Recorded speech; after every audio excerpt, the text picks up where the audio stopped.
Welcome back to Madison Noteworthy. I'm one of your hosts, Mike Victorson. Today we're with Amy Olejniczak of Patch. Yeah, good to see you, Amy. Good to see you too, thank you. So why don't you just kick us off today talking a little bit about the business that you started and maybe some of the things that drove you to get it going.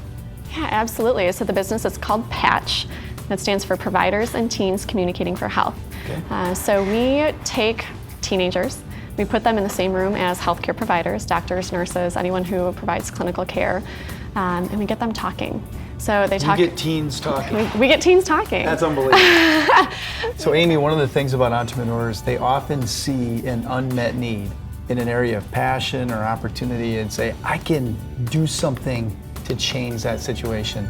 Is that what happened here? When the Wisconsin Alliance for Women's Health started this program, was about 6 years ago, and we applied for a grant from the National Institute for Reproductive Health. So there was an organization out in New York that had recognized a need for teens and healthcare providers to start talking to each other. So teens are, we know from research, really unlikely to get follow-up care, to seek health care, to talk with their healthcare providers honestly. Which is a big thing. So, really recognizing the need for them to know it's important for me to be honest with my provider. It's important for me to seek the care that I need, and really empowering them to seek that care. What's next? Yeah. What's next for Patch? Oh, we're on the grow. That's what's next. Feels like it's happening right now. So we recently received a grant to start Patch in Milwaukee. So we'll be replicating what we're doing here. Thank you. It's very exciting. You started a nonprofit. Yeah. Not a for-profit. Talk about why a nonprofit and why that fit what you're doing. I really started this program as part of the Wisconsin Alliance for Women's Health, which is an organization, a nonprofit organization that is very much in line with the priorities and goals of the Patch program. The first year, we got a grant for $10,000 from the National Institute for Reproductive Health. That $10,000 was my salary and all program costs for a year. So it started very small. So Amy, in getting this launched as an entrepreneur, give us your biggest challenge that you had to overcome. Funding.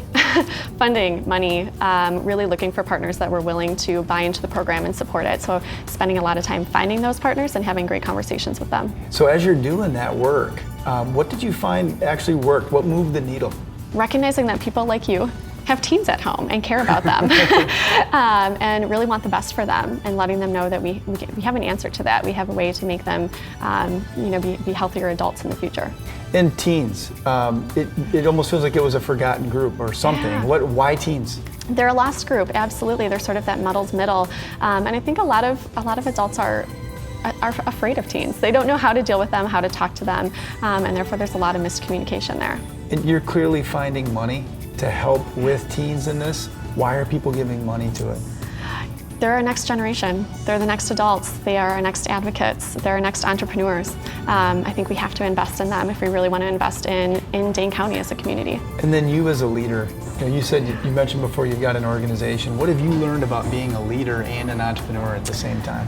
I think surrounding yourself by people that are as passionate and care as much as you do about the cause. You can teach skills, you can teach employees how to how to do something, but you can't really teach them to care. Well, Amy, clearly it's been our pleasure to have you with us. It's Thank you. Fun to talk with somebody who can have your focus and can see, you know what, we're doing it right, and we're on the right path. It's my pleasure. So congratulations. Thank you.